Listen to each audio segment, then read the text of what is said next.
평범한 금요일 저녁이었습니다. 제가 일하는 블루문 다이닝은 강남 도산공원 근처에 자리 잡은 특급 레스토랑입니다. 매일 밤 수백만 원짜리 와인이 오가고 유명 연예인들과 기업 임원들이 자주 찾는 곳이죠. 샹들리에 아래로 펼쳐지는 우아한 테이블 세팅, 완벽하게 다림질된 흰 테이블보, 은은한 재즈 선율이 흐르는 공간입니다. 10월의 쌀쌀한 저녁이었습니다. 평소처럼 저녁 6시 디너 서비스를 준비하고 있었죠. 테이블마다 향초를 밝히고 와인 글라스가 크리스탈처럼 반짝이는지 마지막으로 점검하고 있었습니다. 그때였습니다. 레스토랑의 묵직한 유리문이 천천히 열렸습니다. 주름진 손으로 문을 밀고 들어오시는 할머니의 모습이 보였습니다. 나중에 알게 된 박순자 할머니였죠. 낡은 회색 한복은 밑단이 달아 있었고 허리가 굽어 지팡이에 의지한 채 천천히 걸어오셨습니다. 손끝이 다 다른 검은 고무신, 오래되어 바랜 보퉁이를 들고 계셨죠. 메인 홀에 있던 모든 사람들의 시선이 할머니에게 쏠렸습니다. 레스토랑 입구의 문지기는 당황한 기색이 역력했고 리셉션 담당자는 눈살을 찌푸리며 동료들과 눈짓을 주고 받았습니다. 이미 자리에 앉아있던 손님들은 값비싼 정장과 드레스 차림으로 할머니를 위아래로 후져보며 수근거렸습니다. 가장 먼저 할머니께 다가간 건 저였습니다. 어서 오세요, 손님. 제가 인사를 건네자 할머니는 깊은 주름 사이로 따뜻한 미소를 보여주셨습니다. 동료들이 구석진 자리로 안내하려 했지만 저는 창가 쪽에 좋은 자리로 모셨습니다. 노을이 지는 도산공원이 한눈에 보이는 레스토랑에서 가장 인기 있는 테이블이었죠. 할머니는 의자에 앉으시면서 무릎이 아프신지 살짝 인상을 쓰셨습니다. 메뉴판을 펼쳐드리자 안경도 없이 한참을 들여다보시더니 가장 저렴한 파스타와 샐러드를 주문하셨습니다.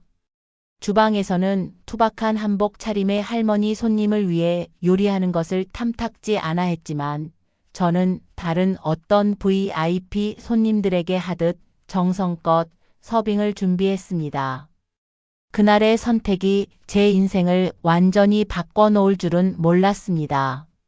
할머니의 구부정한 뒷모습에 특별한 비밀이 숨어 있으리라고는 상상도 못했죠. 그저 제가 믿는 가치를 실천했을 뿐이었습니다. 모든 손님은 동등한 대우를 받아야 한다는 어머니께 배운 그 단순한 진실을 말입니다.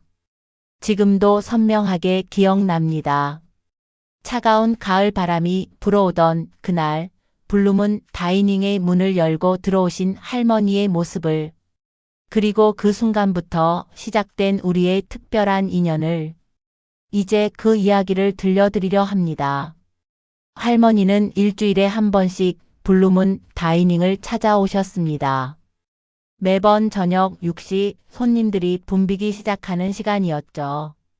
레스토랑 직원들의 반응은 점점 더 거세졌습니다. 매출에 도움이 되지 않는 손님이라며 본부에 민원을 넣은 직원도 있었고 다른 고객들의 불만이 늘어난다며 입장을 거부하자는 의견도 나왔습니다. 특히 김 실장은 할머니를 보기만 하면 눈살을 찌푸렸습니다. 어느 날은 할머니가 주문하신 파스타가 의도적으로 차갑게 식혀져 나가는 것을 보았습니다. 주방에서 일부러 시간을 지체한 것이었죠. 저는 즉시 새로 조리를 요청했고 그날 밤 김 실장과 심한 말다툼이 있었습니다. 레스토랑의 분위기는 점점 더 차가워졌습니다. 제가 할머니 곁에서 이야기를 나누고 있으면 다른 직원들은 빈정거리며 수군거렸습니다. 심지어 몇몇 단골 손님들은 저를 보며 저 웨이터 때문에 식당 등급이 떨어지겠어라는 말을 일부러 크게 했습니다. 하지만 할머니는 이런 차가운 시선들을 전혀 개의치 않으시는 것 같았습니다. 오히려 매주 오시면서 조금씩 저에게 마음을 열어주셨습니다. 6.25 전쟁 때 프랑스 의료진의 도움으로 목숨을 건졌던 이야기, 젊은 시절 파리에서 공부하며 보낸 시간들, 돌아가신 남편과의 추억들을 조곤조곤 들려주셨습니다. 제 쪽에서도 이야기를 나누는 게 즐거웠습니다. 시골에서 자란 어린 시절부터 요리 학교에 들어가 셰프의 꿈을 키웠던 이야기, 그리고 지금은 잠시 웨이터로 일하고 있지만 언절가는 제 식당을 열고 싶다는 꿈까지 털어놓았습니다. 할머니는 늘 진지하게 제 이야기를 들어주셨습니다. 가끔은 지팡이를 짚은 손이 떨리도록 웃으시기도 하고 슬픈 이야기에는 눈시울을 붉히시기도 했습니다. 그렇게 매주 1시간씩 저희는 레스토랑 한켠에서 작은 세상을 만들어 갔습니다. 어느 날은 할머니가 자수정 브로치를 하나 건네주셨습니다. 프랑스 유학 시절 샀던 것이라며 제 꿈을 응원한다고 말씀하셨죠. 그때까지도 저는 몰랐습니다. 그 작은 브로치가 나중에 제 인생을 바꾸는 열쇠가 될 거라는 것을, 그리고 그 속에 할머니의 놀라운 비밀이 숨어 있다는 것도 말입니다. 그날은 블루문 다이닝에 프랑스 대사관 인사들이 방문하는 중요한 날이었습니다. 레스토랑은 아침부터 분주했고 김 실장은 직원들을 다그치며 완벽한 서비스를 준비하고 있었죠. 와인 셀러는 특별히 공수한 빈티지 와인들로 채워졌고 주방에서는 프랑스 정통 코스 요리를 준비하느라 정신이 없었습니다. 그런데 하필 그날 할머니가 평소보다 일찍 찾아오셨습니다. 김 실장의 얼굴이 순식간에 굳어졌습니다. 프랑스 대사관 손님들이 오는 날 낡은 한복 차림의 할머니가 있는 모습을 보이고 싶지 않았던 거겠죠. 결국 할머니의 입장을 막아서는 상황이 벌어졌습니다. 하지만 그때 프랑스 대사관 일행이 도착했습니다. 프랑스 대사와 문화참사관을 포함해 10명 정도의 손님들이었죠. 레스토랑은 순식간에 긴장감에 휩싸였습니다. 그런데 놀라운 일이 벌어졌습니다. 대사관 직원 한 명이 와인을 고르다가 실수로 병을 떨어뜨린 것입니다. 그 순간 할머니가 유창한 프랑스어로 말씀하시는 게 아니겠습니까? CEST 라 바이. 인생이란 원래 예기치 못한 일의 연속이죠. 프랑스 대사가 놀란 표정으로 할머니를 바라보았습니다. 이어진 대화에서 할머니는 60년대 소르본 대학에서 공부하셨던 이야기며 당시 프랑스 문학의 이야기들을 술술 풀어내셨습니다. 레스토랑은 순식간에 다른 분위기가 되었습니다. 프랑스 대사는 할머니와 함께 식사하기를 청했고 할머니는 자연스럽게 그들의 통역을 도와주셨습니다. 파리의 오래된 레스토랑들 이야기며 프랑스 요리의 정수에 대한 깊이 있는 대화가 오갔죠. 할머니의 해박한 지식과 세련된 프랑스어 실력에 모두가 감탄했습니다. 김 실장의 얼굴은 창백해졌습니다. 아까 전까지 무시하던 할머니가 갑자기 귀빈이 된 상황이 믿기지 않는 듯 했죠. 다른 직원들도 어쩔 줄 몰라 하며 할머니를 다시 보기 시작했습니다. 저는 그제서야 할머니가 들려주신 프랑스 이야기들이 단순한 추억이 아니었다는 걸 깨달았습니다. 하지만 이것은 시작에 불과했습니다. 할머니의 진짜 정체는 아직 드러나지 않았으니까요. 그리고 그날 밤이 끝나갈 무렵 더 큰 반전이 우리를 기다리고 있었습니다.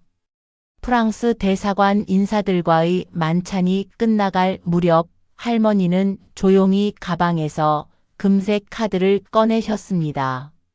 그저 평범한 신용카드라고 생각했던 그 카드가 블룸은 다이닝의 모든 것을 뒤흔들어 놓을 줄은 아무도 몰랐습니다. 계산을 맡은 김 실장은 카드를 보자마자 얼굴색이 변했습니다. 바로 블룸은 그룹의 최상위 VIP 카드였기 때문입니다. 전 세계에 10장도 발행되지 않은 소위 오너스 카드라고 불리는 것이었죠. 김 실장은 급히 본사에 연락했고 30분도 지나지 않아 블룸은 그룹의 부회장님이 직접 레스토랑으로 오셨습니다. 부회장님은 할머니를 보자마자 깊숙이 고개를 숙이며 인사했습니다. 박순자 회장님, 이렇게 직접 방문해 주시다니. 그제서야 모든 것이 밝혀졌습니다. 할머니는 블룸은 그룹의 최대 주주였던 것입니다. 60년대에 프랑스에서 공부하며 요식업의 꿈을 키웠고 남편과 함께 작은 식당에서 시작해 지금의 블룸은 그룹을 일구어낸 창업자였습니다. 할머니는 6개월 전부터 전국의 블룸은 레스토랑을 직접 방문하고 계셨다고 합니다. 화려한 인테리어와 비싼 음식값 뒤에 가려진 진정한 서비스 정신이 살아있는지 확인하고 싶으셨다고 했습니다. 낡은 한복을 입고 검은 고무신을 신은 이유도 그래서였죠. 김 실장은 땀을 흘리며 사과했습니다.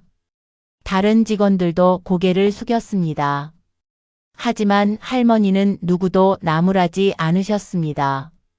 대신 조용히 말씀하셨죠. 진정한 환대는 상대방의 지갑이나 옷차림을 보고 결정하는 게 아닙니다. 모든 손님의 이야기에 귀 기울이고 진심으로 대하는 것. 그것이 바로 블루문의 시작이자 끝입니다. 그리고는 저를 바라보며 미소 지으셨습니다. 이 친구처럼 말이에요.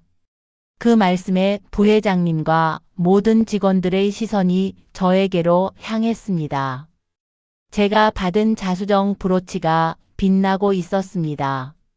나중에 알고 보니 그 브로치는 블루문 그룹 초창기에 할머니가 직접 디자인하신 첫 번째 로고였다고 합니다. 밤이 깊어갔지만 레스토랑은 이제 새로운 아침을 맞이하고 있었습니다. 할머니의 방문은 끝이 아닌 시작이었고 우리 모두에게 잊지 못할 교훈을 남겼습니다.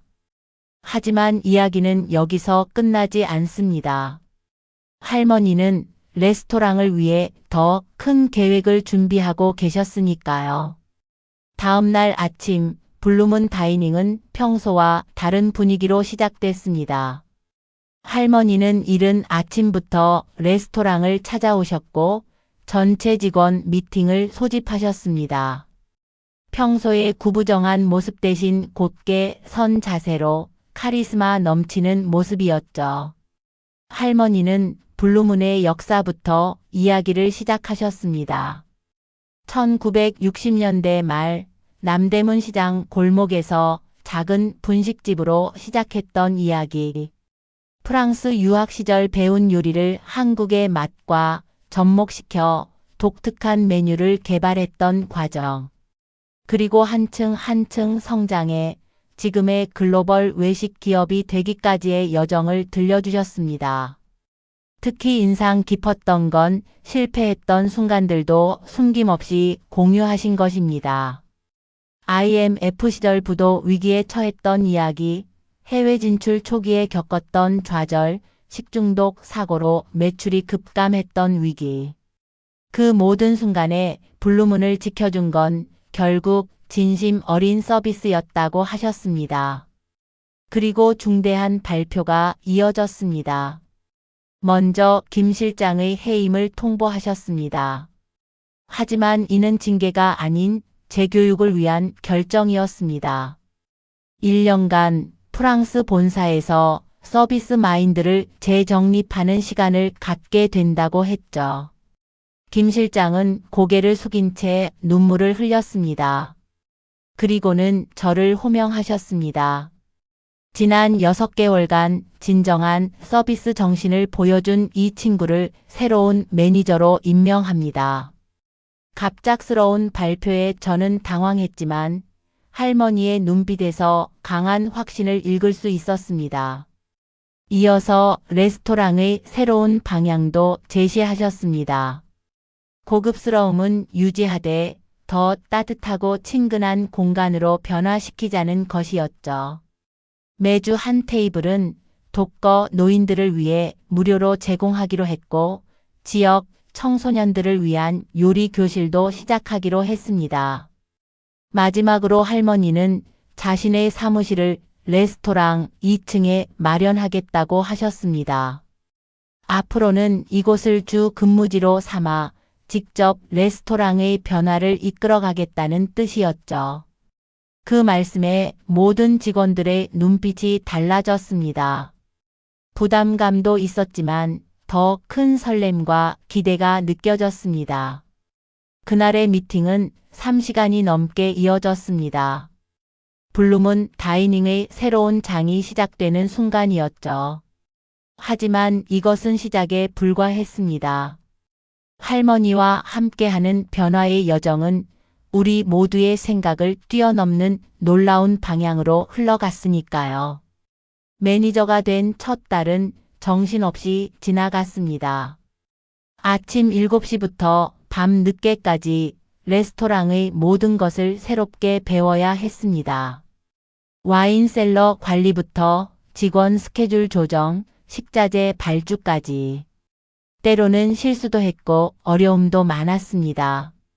특히 힘들었던 건 직원들과의 관계 설정이었습니다. 어제까지 동료였던 사람들을 이끌어야 한다는 게 쉽지 않았죠.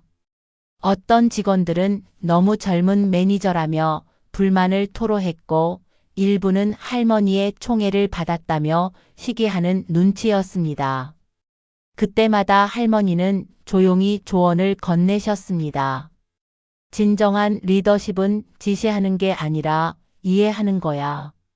내가 그들의 이야기를 들어준 것처럼 이제는 그들의 고민을 함께 나누며 해결책을 찾아가는 거지.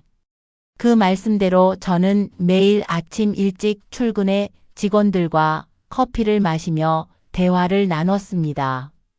레스토랑도 조금씩 달라지기 시작했습니다. 할머니의 제안으로 시작된 따뜻한 식탁 프로그램은 큰 반향을 일으켰습니다. 매주 수요일 저녁 독거 어르신들을 모시고 코스 요리를 대접하는 프로그램이었죠. 처음에는 직원들도 부담스러워했지만 어르신들의 행복한 미소를 보며 하나둘 자발적으로 동참하기 시작했습니다. 청소년 요리 교실도 시작됐습니다. 매달 마지막 주 일요일 레스토랑이 문을 열기 전 시간에 진행됐죠. 처음에는 5명으로 시작했는데 입소문이 나면서 이제는 20명의 학생들이 정기적으로 찾아옵니다. 주방 팀장님은 아이들을 가르치는 일이 자신의 새로운 즐거움이 됐다고 말씀하셨습니다. 할머니는 이 모든 변화를 조용히 지켜보셨습니다. 2층 사무실에서 매일 레스토랑을 내려다보시면서 때로는 조언을 건네시고 때로는 격려를 해주셨죠. 특히 인상 깊었던 건 실수나 실패를 두려워하지 말라고 하신 것입니다. 실수는 성장의 밑거름이야. 네가 실수할 때마다 블루문은 한 걸음 더 발전하는 거란다. 그렇게 시간이 흘러 여름이 왔습니다. 레스토랑은 이전과는 다른 모습으로 변해 있었습니다.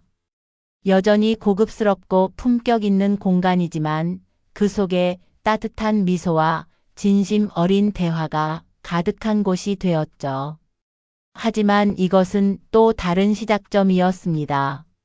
할머니는 레스토랑의 새로운 전환점을 준비하고 계셨으니까요. 9월의 선선한 아침이었습니다. 평소처럼 레스토랑 문을 열려는데 현관 앞에서 기다리고 있는 사람이 있었습니다.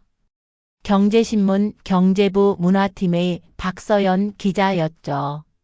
명함을 건네며 따뜻한 식탁 프로그램에 대해 취재하고 싶다고 했습니다. 처음에는 작은 인터뷰로 시작했는데 기사가 나간 후 예상치 못한 반향이 일어났습니다.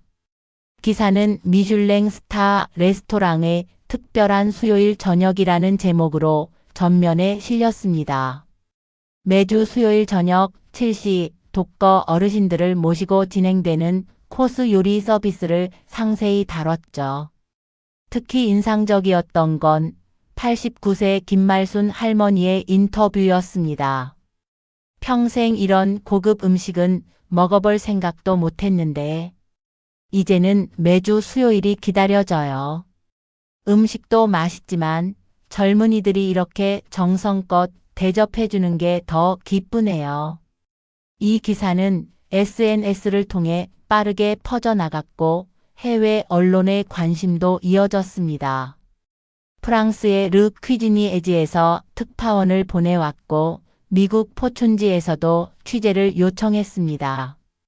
고급 레스토랑의 새로운 패러다임이라는 주제로 블룸은 다이닝의 변화가 소개됐습니다.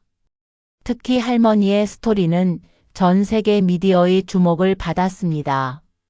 연간 수천억 원의 매출을 올리는 글로벌 외식 기업의 회장이 6개월간 낡은 한복 차림으로 위장 방문을 했다는 것부터 그 경험을 바탕으로 레스토랑의 근본적인 변화를 이끌어냈다는 점까지. 미국 CNN은 할머니를 한국의 언더커버 보스라고 소개하기도 했습니다. 업계의 반응도 뜨거웠습니다. 강남의 유명 일식당 스시마루는 저희의 프로그램을 벤치마킹해 매월 마지막 주 화요일을 나눔의 날로 정했고 압구정의 이탈리안 레스토랑 라 쿠치나도 청소년 요리 교실을 시작했습니다. 특급 호텔들도 하나둘 사회 공헌 프로그램을 도입하기 시작했죠. 프랑스 본사에서 교육을 받던 김 실장도 반가운 소식을 전해왔습니다. 파리 시내의 노숙인들을 위한 식사 나눔 프로젝트를 기획 중이라고 했죠. 지난 시간 동안 진정한 서비스의 의미를 배웠습니다. 예전에 제가 너무 부끄럽네요. 돌아가면 꼭 사과드리고 싶습니다. 김 실장의 장문의 이메일에는 진심 어린 반성과 새로운 도전에 대한 설렘이 가득했습니다. 할머니는 이 모든 변화를 조용히 지켜보고 계셨습니다. 어느 가을 오후 2층 사무실로 불러 올리셨죠.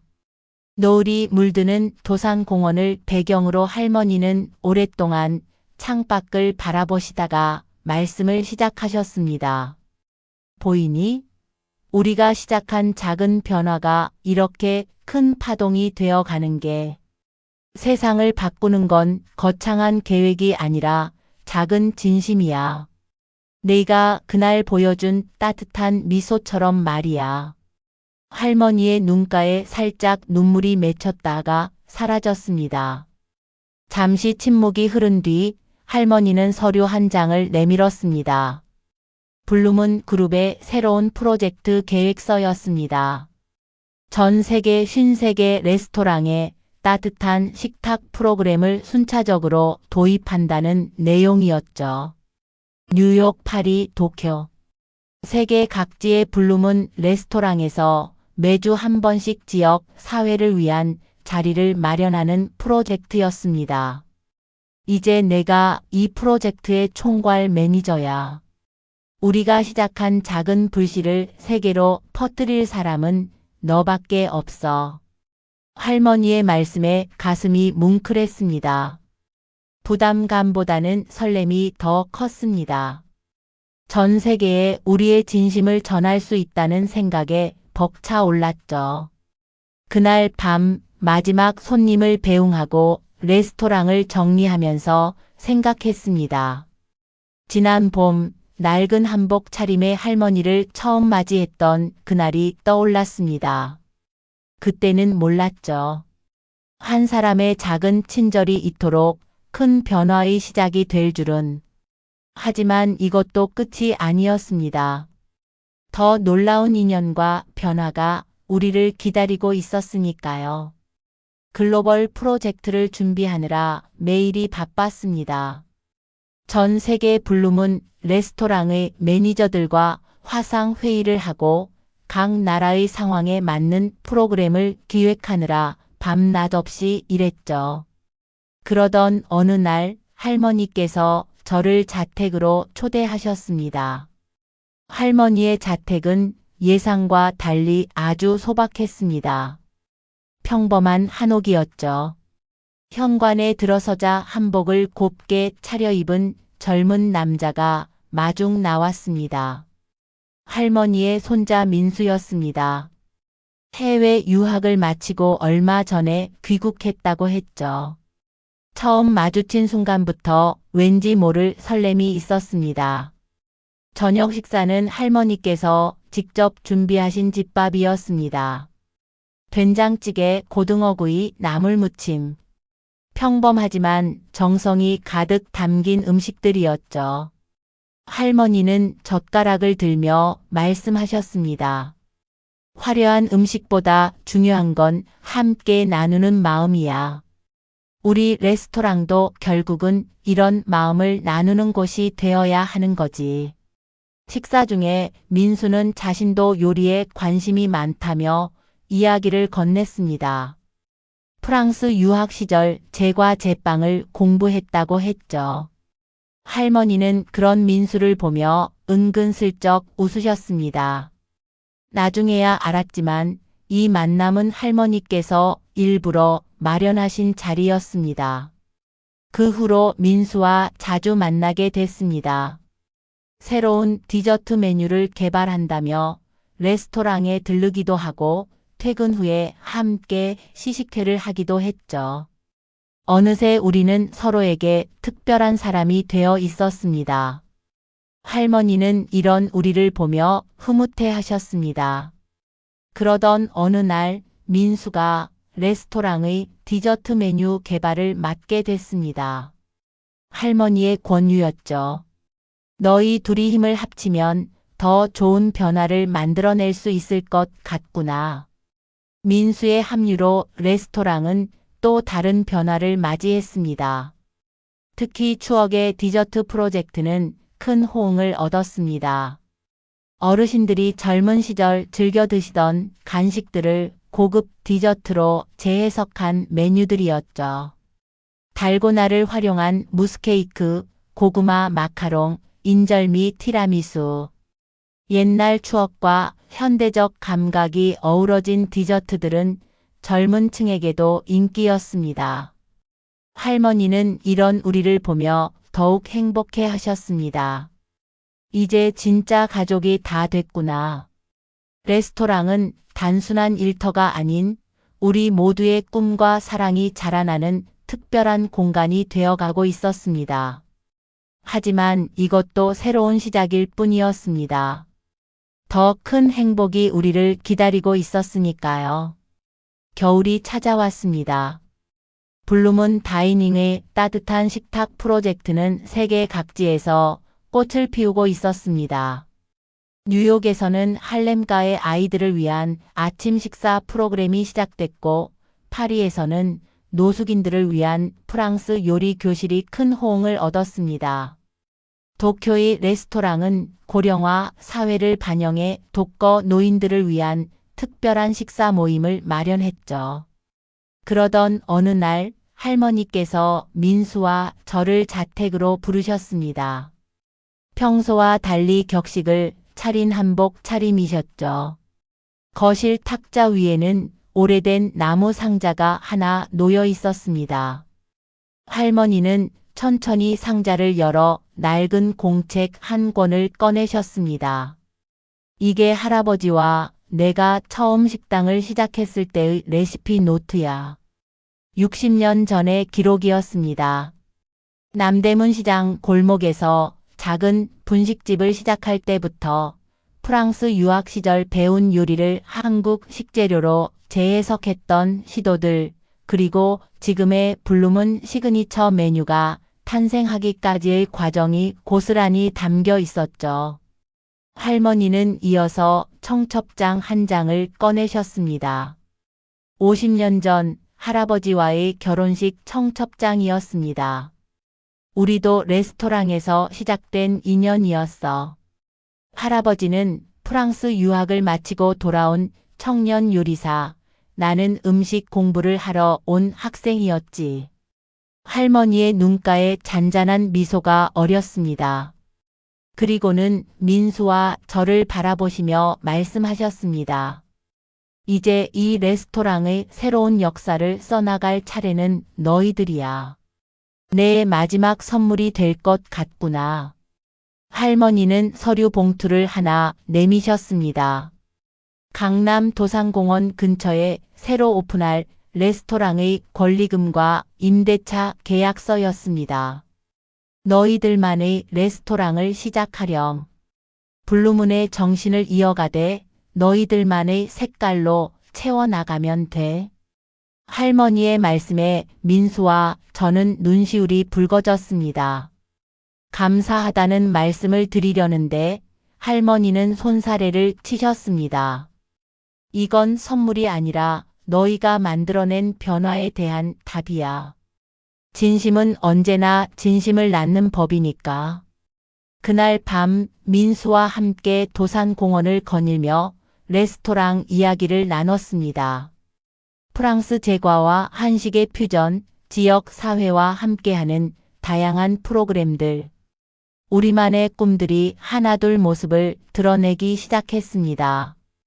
불어오는 찬바람 속에서도 가슴 한켠이 따뜻해지는 걸 느꼈습니다. 첫 키스는 그렇게 자연스럽게 이루어졌습니다.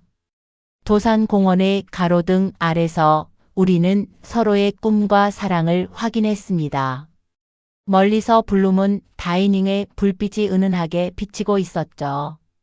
그곳에서 시작된 우리의 인연이 이제는 새로운 이야기를 써나가려 하고 있었습니다. 2년의 시간이 흘렀습니다.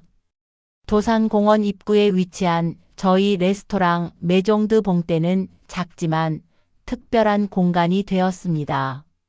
프랑스 제과와 한식의 만남이라는 독특한 콘셉트로 미식가들 사이에서 입소문이 났고 미슐랭 가이드에서도 주목받기 시작했죠. 민수의 시그니처 디저트 한 걸음은 특히 유명해졌습니다. 인절미 무스와 크림, 대추 콤포트가 층층이 쌓인 디저트인데요. 할머니께서 처음 블룸은 다이닝을 찾아오셨던 그날의 이야기에서 영감을 받아 만들었다고 합니다.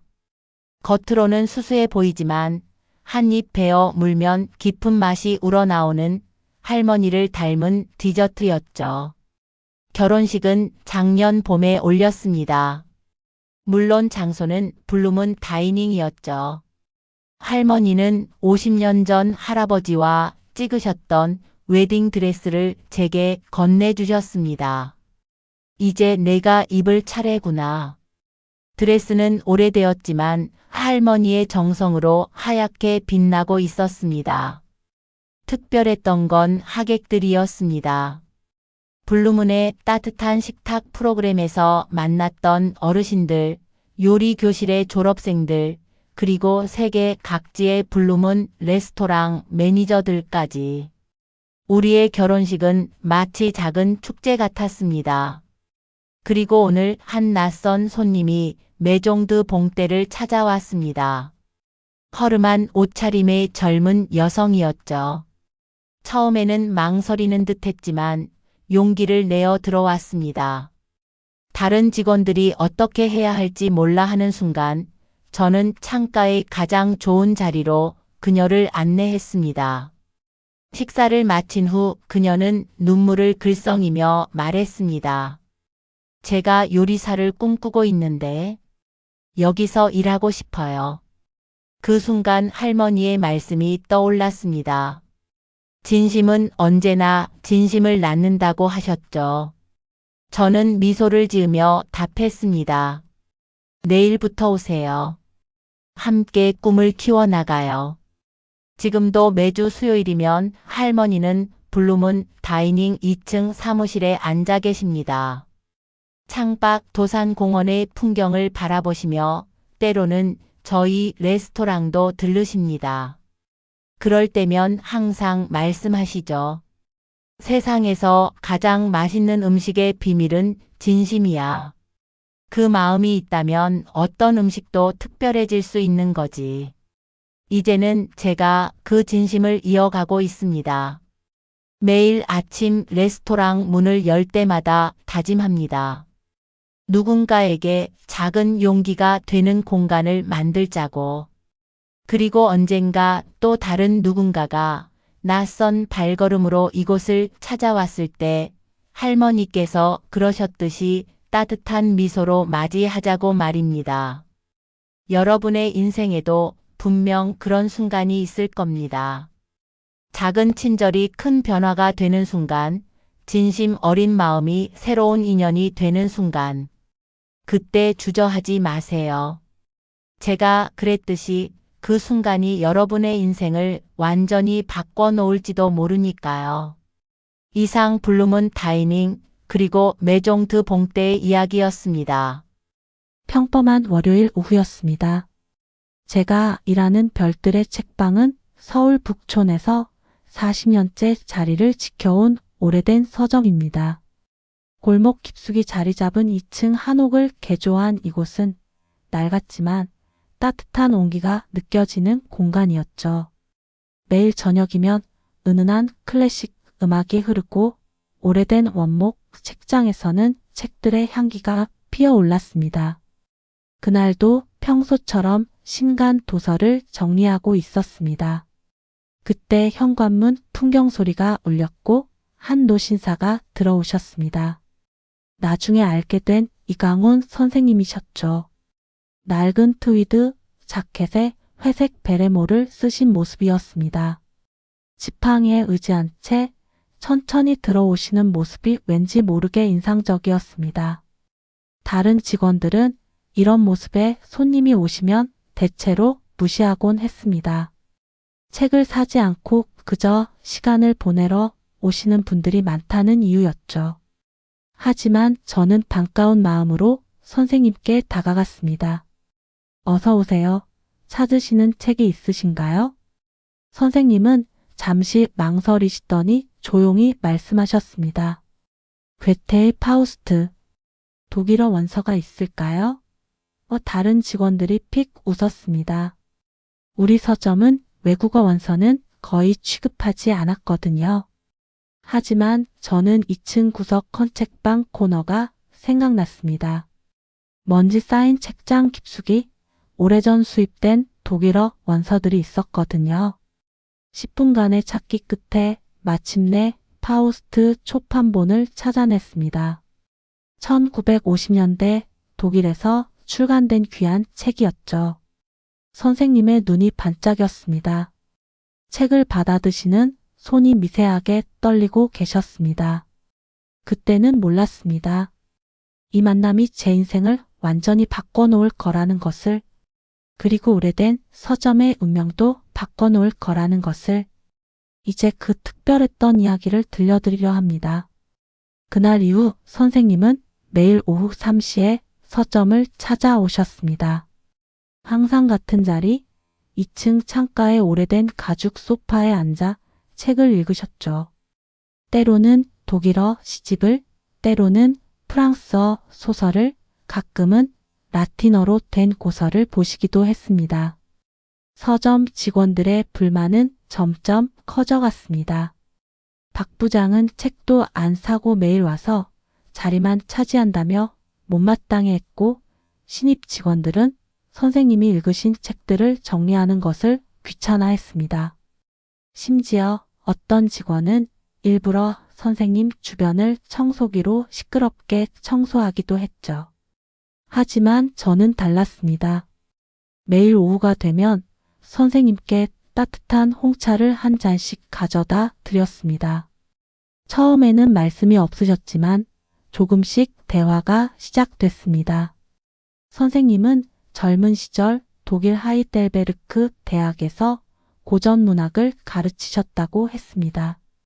괴테와 실러의 작품들을 원어로 읽으며 밤을 지새웠던 이야기, 전쟁통에 잃어버린 초판본 장서 이야기를 들려주셨죠.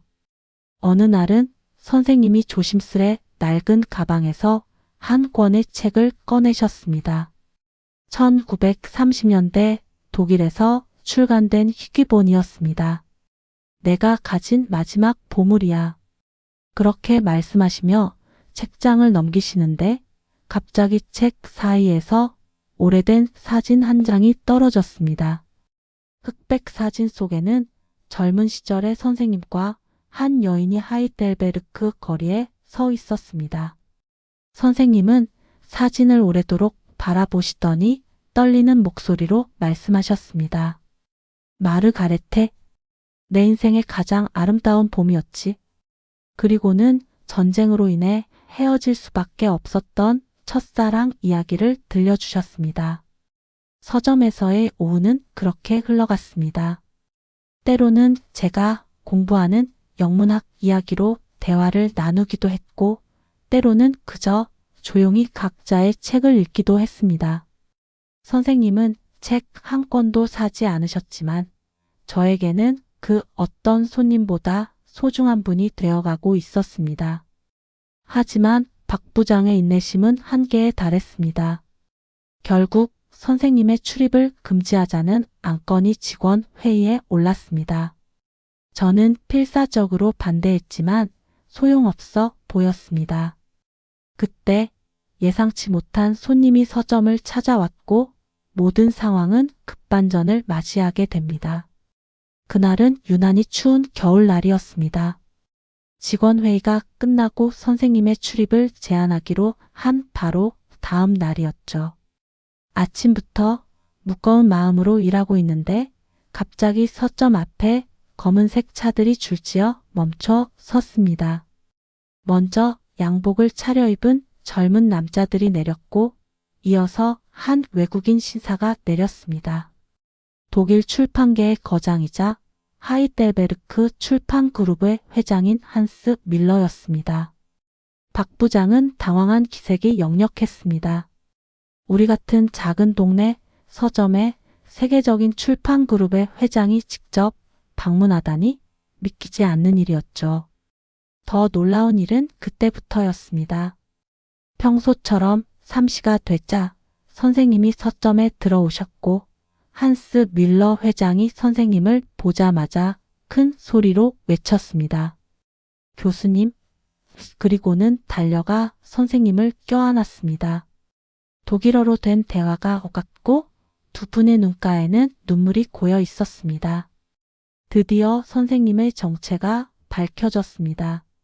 선생님은 단순한 은퇴한 교수가 아니었습니다. 1960년대 하이델베르크 대학의 동문학과 수석 교수였고 괴테 연구의 세계적 권위자였습니다. 한스 밀러 회장은 선생님의 제자였고 선생님의 강의를 들으며 출판의 꿈을 키웠다고 했습니다. 밀러 회장은 지난 10년간 선생님을 찾아 헤맸다고 합니다. 선생님이 갑자기 모든 것을 정리하고 한국으로 돌아가신 후 연락이 완전히 끊겼다고 했죠. 최근에야 우연히 서울에 계시다는 소식을 듣고 직접 찾아왔다고 합니다. 선생님은 조용히 웃으시며 말씀하셨습니다. 책은 언제나 집으로 돌아가기 마련이야. 나도 마찬가지였지. 선생님은 부모님의 고향인 북촌으로 돌아와 마지막 시간을 보내고 싶으셨다고 합니다. 그리고 우연히 발견한 우리 서점이 마음에 들어 매일 들르게 되셨다고 하셨죠. 밀러 회장은 그 자리에서 놀라운 제안을 했습니다. 우리 서점을 하이델베르크 출판그룹의 아시아 지점으로 삼고 싶다고 했습니다. 유럽의 고전과 현대 문학을 소개하는 문화의 장으로 만들고 싶다고 했죠. 박 부장의 얼굴이 창백해졌고 다른 직원들은 어쩔 줄 몰라 했습니다. 그때 선생님이 저를 바라보시며 말씀하셨습니다. 이 친구라면 가능할 거야. 책의 진정한 가치를 아는 사람이니까. 그 말씀에 밀러 회장도 저를 유심히 바라봤습니다. 이제 서점은 새로운 전환점을 맞이하게 됐고 저의 인생도 예상치 못한 방향으로 흘러가기 시작했습니다. 변화는 예상보다 빠르게 찾아왔습니다. 하이델베르크 출판그룹은 일주일 만에 계약서를 들고 왔고 한 달 후면 서점은 전면 리모델링에 들어간다고 했습니다. 박 부장은 본사 인사팀으로 발령이 났고 저는 새로운 서점의 기획 매니저로 임명됐습니다. 선생님은 매일같이 서점을 찾아오셔서 변화의 과정을 지켜보셨습니다. 옛것과 새것이 조화를 이루는 게 중요해. 이 한옥의 나무 기둥처럼 시간이 쌓일수록 더 깊이 있는 공간이 될 거야. 그 말씀대로 리모델링은 한옥의 전통적인 구조를 최대한 살리는 방향으로 진행됐습니다. 2층은 유럽 고전 문학 전문 공간으로 꾸며졌습니다. 선생님의 제안으로 괴테와 실러의 초판본 코너도 마련됐죠. 1층은 현대 문학과 인문학 서적을 중심으로 꾸몄고 마당에는 작은 카페를 만들었습니다. 오래된 은행나무 아래 테이블을 놓고 책을 읽을 수 있는 공간을 만든 것입니다. 특히 의미 있었던 건 서가 구성이었습니다. 선생님은 매일 몇 시간씩 책장 앞에 서서 어떤 책들을 어떻게 배치할지 고민하셨습니다. 책과 책 사이에도 대화가 있어야 해. 카프카 옆에 톨스토이를 놓으면 어떤 이야기가 오갈까? 선생님의 그런 말씀 덕분에 서점은 단순한 책 판매장이 아닌 문학적 영감이 숨쉬는 공간이 되어갔습니다. 변화는 제 일상에도 찾아왔습니다. 매주 화요일과 목요일 저녁에는 선생님께 독일어를 배우기 시작했고 주말에는 밀러 회장이 보내주신 유럽 고전들을 공부했습니다.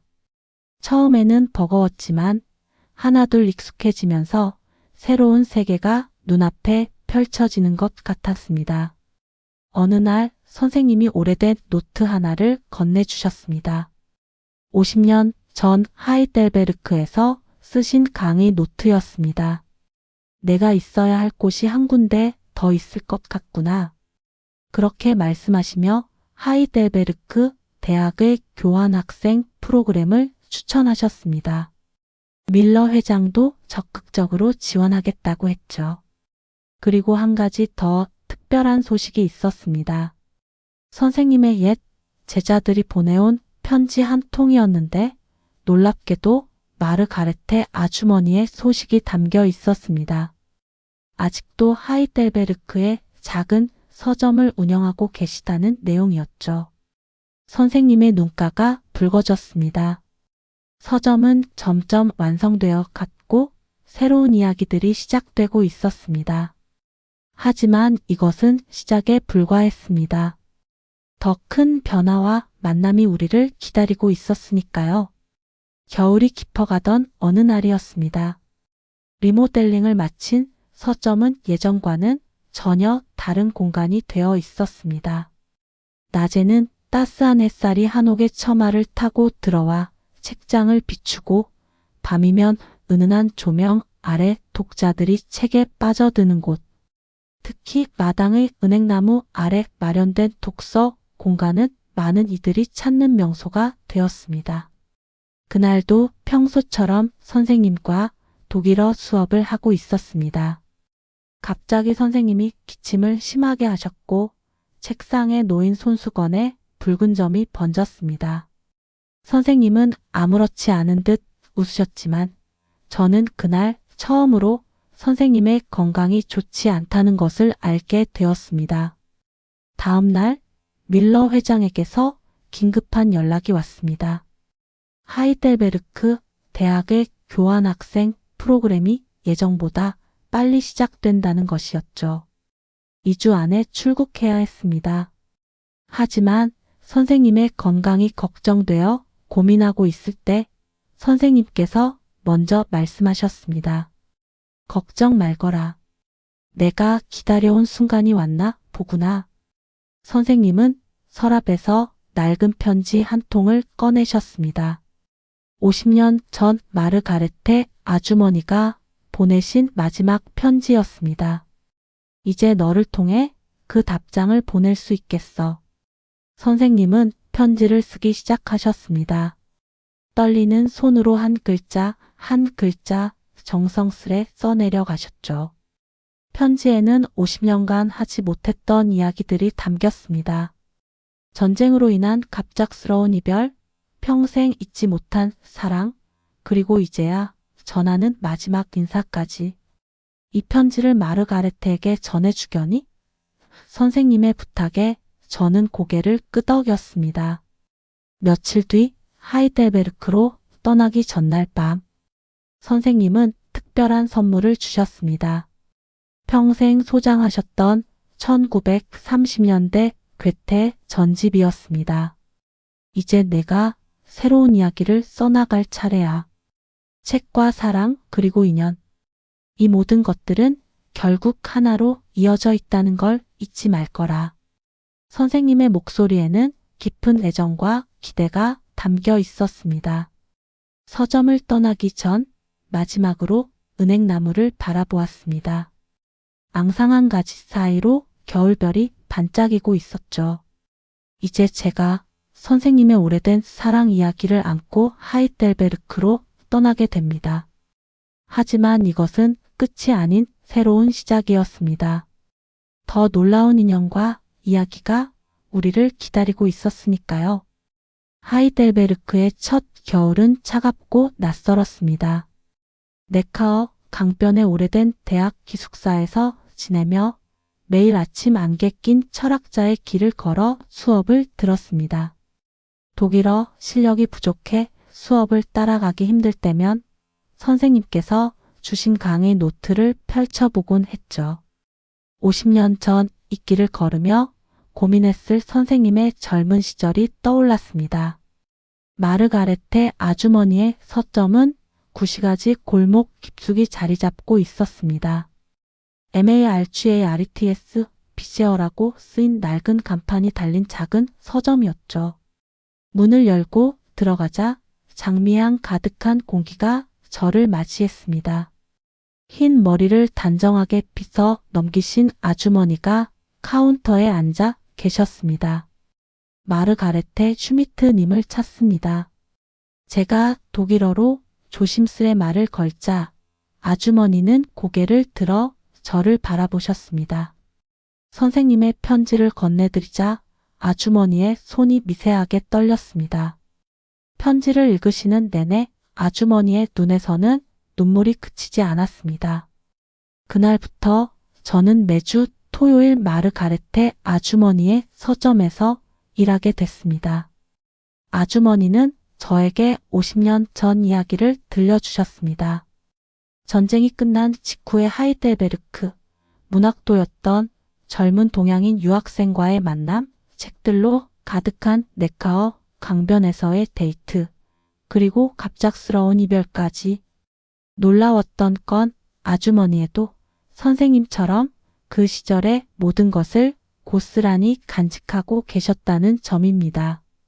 선생님이 썼던 독일어 시들, 함께 읽었던 책들에 남긴 메모들, 심지어 네카어 강변에서 찍은 사진들까지 50년의 세월이 한순간에 무너지는 것 같았습니다. 어느 날 아주머니가 다락방으로 저를 데려가셨습니다. 그곳에는 오래된 책들이 가득했는데 특별한 책장 하나가 있었습니다. 이건 그이가 돌아올 거라 믿으며 모아온 책들이야. 선생님이 좋아하실 만한 책들을 50년간 한 권씩 모으신 거였습니다. 그때 서울에서 급한 전화가 왔습니다. 선생님이 병원에 입원하셨다는 소식이었습니다. 마르가레테 아주머니는 망설임 없이 말씀하셨습니다. 어서 가방을 싸요. 우리 같이 가요. 그렇게 저희는 서울행 비행기에 올랐습니다. 비행기 안에서 아주머니는 작은 책 한 권을 꺼내셨습니다. 50년 전 선생님이 아주머니에게 선물하려 했던 초판본 괴테 시집이었습니다. 하이델베르크 거리의 헌책방에서 우연히 발견하셨다고 합니다.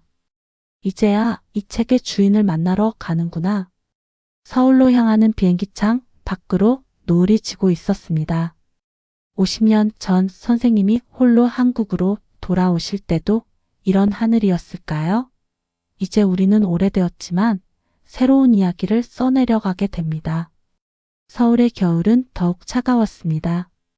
종로의 대학병원으로 향하는 택시 안에서 마르가레테 아주머니는 내내 괴테 시집을 품에 안고 계셨습니다. 병원에 도착하자 밀러 회장이 먼저 마중 나와 있었습니다. 아주머니를 보자마자 그의 눈시울이 붉어졌습니다. 중환자실 앞 선생님은 산소호흡기를 끼신 채 누워 계셨습니다. 의사 선생님 말씀으로는 폐렴이 악화되어 위독한 상태라고 했습니다. 마르가레테 아주머니는 창백한 얼굴로 유리창 너머를 바라보셨습니다. 아직도 책을 읽을 때처럼 눈가에 주름이 지는구나. 다행히 선생님의 상태는 조금씩 호전되어 갔습니다. 일주일 후 마침내 일반 병실로 옮기셨을 때 마르가레테 아주머니와의 재회가 이루어졌습니다. 선생님은 아주머니를 보자마자 눈물을 흘리셨고 떨리는 손으로 아주머니의 손을 잡으셨습니다. 미안해요, 마르가레테. 그때 제대로 된 작별 인사도 못했네요. 선생님의 독일어는 여전히 완벽했습니다.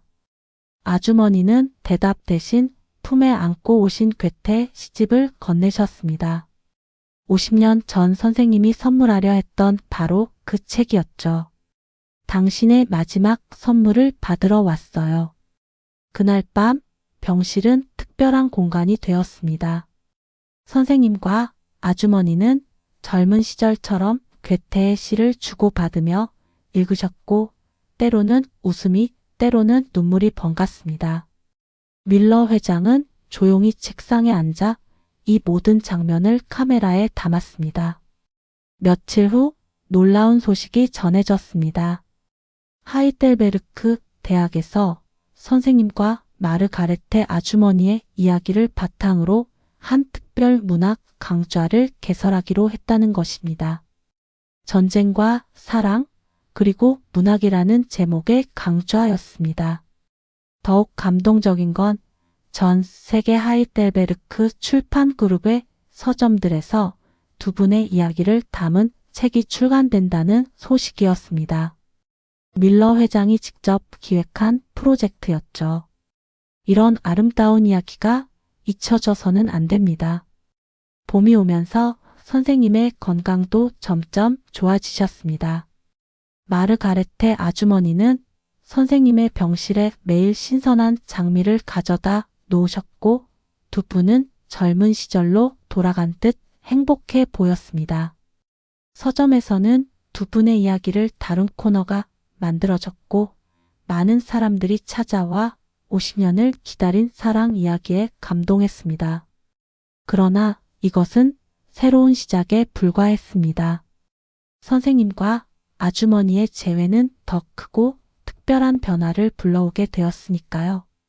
우리 서점과 하이델베르크 그리고 문학을 사랑하는 모든 이들에게 잊지 못할 선물이 되어갔습니다.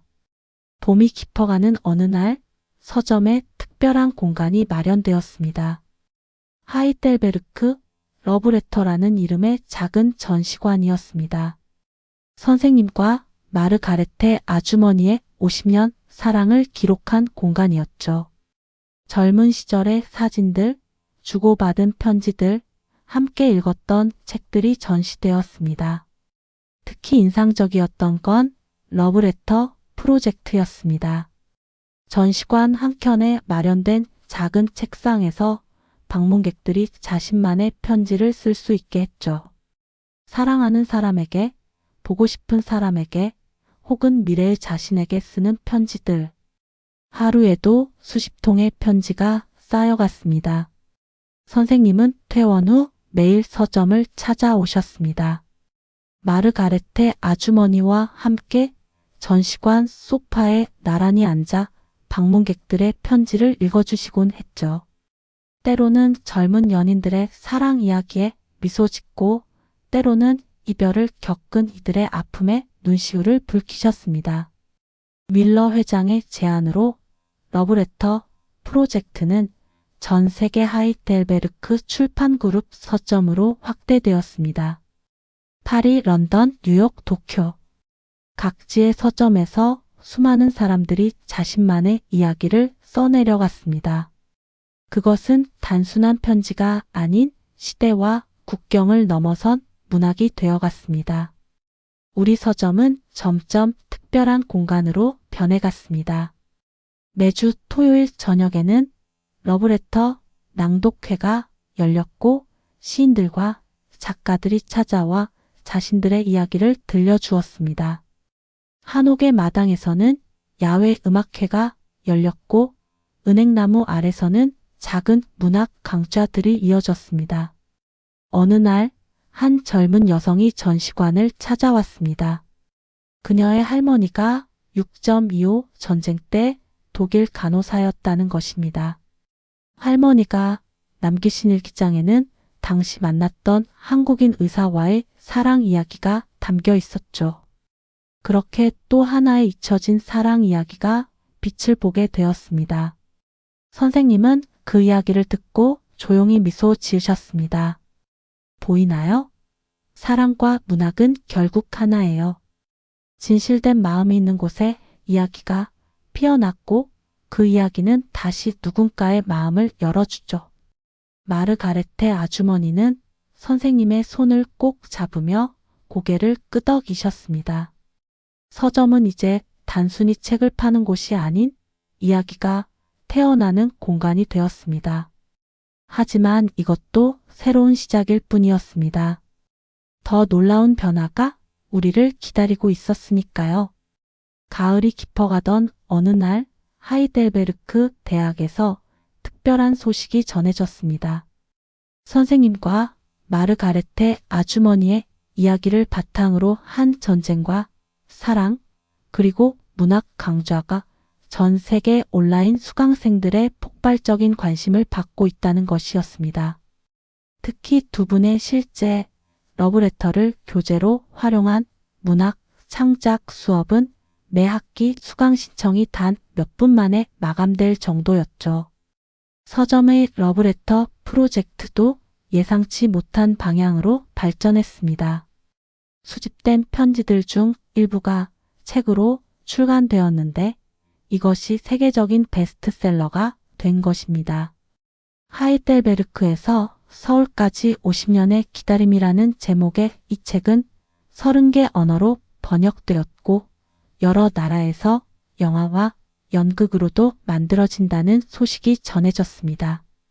특히 감동적이었던 건 전쟁으로 헤어진 가족들이 이 프로젝트를 통해 재회하는 사례들이 늘어난 것입니다. 이상 가족들, 입양인들, 오래전 이별한 친구들, 그들의 사연이 담긴 편지들이 전 세계 하이델베르크 서점들을 통해 전달되었고 잊혀진 인연들이 하나둘 이어지기 시작했습니다. 선생님과 마르가레테 아주머니는 이런 변화를 조용히 지켜보셨습니다. 두 분은 매일 오후 서점 2층 창가에 나란히 앉아 차를 마시며 방문객들을 맞이하셨죠. 때로는 젊은 작가들이 찾아와 조언을 구했고 때로는 먼 나라에서 온 방문객들이 자신들의 사랑 이야기를 들려주었습니다. 어느 날 밀러 회장이 새로운 제안을 들고 왔습니다. 전 세계 하이델베르크 서점들을 문학과 사랑의 도서관으로 발전시키자는 계획이었습니다. 단순한 책방이 아닌 사람들의 이야기가 모이고 새로운 문학이 탄생하는 공간으로 만들자는 것이었죠. 그 중심에 우리 서점이 선정되었습니다. 북촌의 한옥이라는 특별한 공간성과 선생님 두 분의 상징적인 이야기가 있는 이곳이 첫 번째 리터러리 뮤지엄이 된다는 소식이었습니다. 단순한 서점이나 박물관이 아닌 살아있는 이야기가 숨 쉬는 공간으로 탈바꿈하게 된 것이죠. 선생님은 이 소식을 들으시고 잠시 눈을 감으셨습니다. 책이란 결국 사람의 이야기를 담는 그릇이에요. 우리의 작은 사랑 이야기가 이렇게 많은 이야기들을 피워낼 줄은 몰랐네요. 마르가레테 아주머니는 선생님의 손을 꼭 잡으며 미소 지으셨습니다. 그렇게 서점은 또 한 번의 변화를 준비하게 됐습니다. 하지만 이것이 끝이 아니었습니다. 더 놀라운 순간이 우리를 기다리고 있었으니까요. 50년의 시간을 뛰어넘은 사랑이 만들어낸 기적은 계속되고 있었습니다. 오늘도 서점에는 따뜻한 이야기가 가득합니다.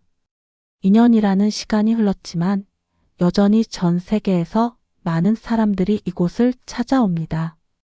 리터러리 뮤지엄으로 변모한 서점은 옛 모습을 간직하면서도 새로운 이야기들로 가득 차 있죠. 선생님과 마르가레테 아주머니는 작년에 작은 결혼식을 올리셨습니다. 50년 만의 재결합이었죠. 서점 마당의 은행나무 아래서 진행된 시계는 전 세계 하이델베르크 출판 그룹의 관계자들과 수많은 독자들이 찾아왔습니다. 특별한 하객도 있었습니다. 러브레터 프로젝트를 통해 제외한 이상 가족들, 오래된 연인들이 축하객으로 자리를 채웠죠. 두 분의 이야기는 이제 세계 각국의 교과서에 실립니다. 전쟁과 평화, 그리고 사랑이라는 주제로 문학이 가진 치유의 힘을 보여주는 대표적인 사례가 된 것입니다. 특히 하이델베르크 대학의 온라인 강좌는 100만 명이 넘는 수강생을 기록했고, 이를 바탕으로 한 다큐멘터리가 제작 중입니다. 서점의 러브레터 도서관에는 이제 100만 통이 넘는 편지가 보관되어 있습니다. 매일 전 세계에서 새로운 편지들이 도착하고 그 중에서 선별된 이야기들은 매달 작은 문집으로 출간됩니다. 얼마 전에는 러브레터 도서관의 편지들을 인공지능으로 분석해서 세계 평화 지수를 연구하는 프로젝트도 시작되었습니다. 선생님과 아주머니는 요즘 서점 2층에 마련된 작은 집에서 생활하십니다. 매일 아침 은행나무 아래서 차를 마시며 하루를 시작하시고 오후에는 방문객들과 이야기를 나누십니다. 두 분의 사랑 이야기는 끝나지 않고 계속되고 있는 것이죠. 특별한 날이면 선생님은 아직도 아주머니께 시를 써서 전해드립니다. 괴테의 시구를 인용하기도 하고 때로는 직접 쓰신 독일어 시를 낭독하시기도 합니다. 그럴 때면 아주머니는 50년 전 처음 만났을 때처럼 수줍게 미소 지으십니다. 저는 이제 하이델베르크 대학에서 박사 과정을 시작합니다. 문학과 치유를 주제로 연구를 하게 될 예정입니다. 선생님은 제가 떠나기 전 50년 전 사용하시던 만년필을 선물로 주셨습니다. 이제 내가 새로운 이야기를 써나갈 차례야. 서점을 나서며 뒤돌아봅니다. 가을 햇살에 물든 은행나무 아래 선생님과 아주머니가 나란히 앉아 계신 모습이 보입니다. 두 분의 사랑이 만들어낸 기적은 이제 더 많은 이야기들을 피워내고 있습니다. 책과 사랑, 그리고 시간이 만나 탄생한 특별한 이야기는 앞으로도 계속될 것입니다. 그리고 저는 믿습니다. 우리가 나누는 모든 이야기가 누군가에게는 희망이 되고 위로가 되고 새로운 시작이 된다는 것을, 그것이 바로 문학이 가진 영원한 마법이니까요. 여기까지가 제가 들려드릴 수 있는 이야기입니다. 하지만 진짜 이야기는 이제부터 시작일지도 모릅니다.